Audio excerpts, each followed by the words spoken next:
Hello everyone and welcome back to the Great Book of Grudges. My name is Nathan and we've got a surprise hotfix, Hotfix 6.1.2. I didn't cover point 1 because it was very small, but point 2 seems to have quite a lot going for it. So let's jump in and talk about it because it seems to be quite a lot of fixes and a few different changes. There is a section here called Still Cooking, which is stuff to expect in the future. Mod Manager, Launcher, Performance issues, that has been kind of noted for a while. Issues surrounding the display of enemy movement ranges in preview campaigns. So what happens here is when you click on an enemy army, it says it's got a little bit of movement, but really it should have more. So you can't really plan off when you're going to be able to ambush something, or if you're trying to get away from an enemy army. Court and Orthodoxy becomes significantly more difficult to balance after confederating your opponent. Yeah, that's something that was reported a while back. Reports of support stuck at 100/100 and not receiving boons. Ooh, ouch.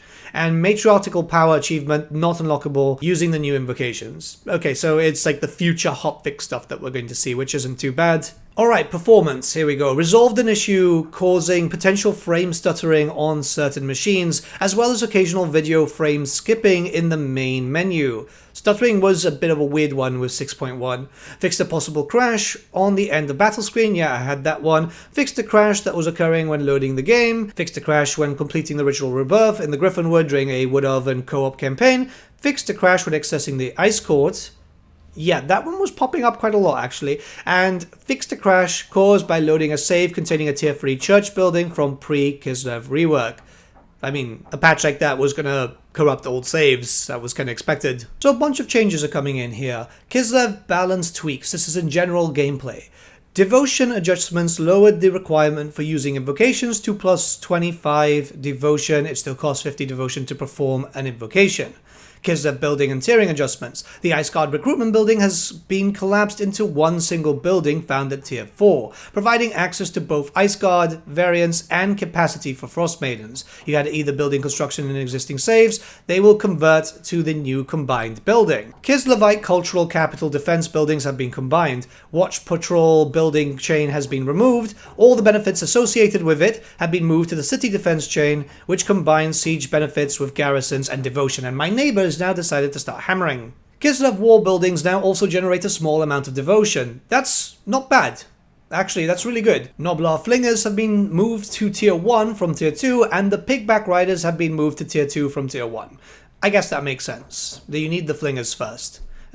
It's going to be a bit sucky there for a lot of people because I know the Pigback Riders ended up being quite popular. And Atamans overall are getting a nice experience bonus when it comes to certain buildings, so that's not bad at all. I think a lot of people were saying that it was too low before, so that's pretty good. It seems that Atamans are just getting fixes overall, and in the other section it's a lot of Kislev stuff. Fixed bugs where Atamans were lost forever, they were injured in battle, you lost or traded the city that they were based in. Now they can be correctly re-recruited, which is great. Noblar Flingers no longer start at 10% health in garrisons on turn 1 campaigns. That was weird. The Royal Ice Guardians technology for Kislev now correctly provides upkeep reduction for armies led by Ice Witches instead of Frost Maidens. Cool. While Yuri's journey was certainly a struggle, we didn't mean to cut his tech tree down to just struggling category. Okay, so he didn't have his tech tree. Kislev will no longer generate several outdated missions related to the supporter race in the old devotion system. Yeah, that was popping up. I guess that just kind of skipped it when they were doing the patch. Okay, good. They're going to fix the bug where the post-battle screen had some black space just appearing out of nowhere, so that's great. Added a cost element on tooltips for providing devotion rituals. Cool. The ritual buttons in Kislev's province invocation UI are now correctly disabled when devotion is spent for a force invocation and falls below the required threshold. Kairos' gaze to the past skill now correctly applies to all 4 laws aligned with his past head. Cool. Minor adjustments to Kairos' skill tree. Minus 25% cooldown reduction for all spells. Ooh. To Prescient Cunt, and added Fires of Change lore passive to Dwell in the Past. Yeah, so that he didn't actually have the the passive for the Lore of Tzeentch, which was just super weird. The Court Agent trait for Ice Witches and Frost Maidens now gives +2 Ice Court support per turn. Great. Kislev will no longer randomly gain and lose access to invocation in gates, forts, and bastions. These settlements do not have public order or devotion. The Kislev technology common cause is now correctly limited to units that are between rank 0 and rank 3. Sorry, Regiments of Renown. Yep, I mean, makes sense. And then finally, we got some changes here for UI and UX. Added a scroll bar to the available Atamans list in the Atamans overlay so that it displays persistently and not only on mouse hover. Fixed victory condition strings in the victory conditions panel that were missing localization. Cool. Fire resistance and fire weakness now follow the new visual pattern where we implemented in 6.1 with positive values appearing in green and negative in red. Sounds good. Fixed an issue on the unit panel info where the hero detail toggle button did not align correctly. Yeah, okay, fine.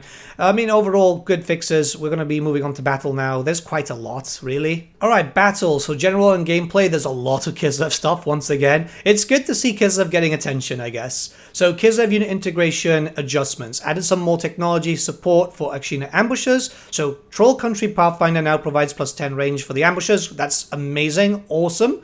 Akshina ambushes now also benefit from Prague veterans for +2 base missile damage. The leather treatment technology now also applies to Griffin Legion units. The Dwarven Anvil technology now also applies to horse archers. The Breach Loaders technology now also grants +10 range for affected united, I think they mean units there. And Common Steel Orthodoxy Boon has been nerfed, recruit bonus rank from 5 to 3, but it's added the Kislevite Warriors to affected units. So I mean, that's not bad. That's actually not bad. And then the other section, so the past and future Kairos and the Staff of Tomorrow quest battle now have access to spellcasting. Seems they weren't updated. I mean, that is kind of funny, to be honest. Knights of the Brazen Throne now have been issued their extra beefy Skull Crushers, increasing their mass, and this is something that is happening, as you can see on the list down there.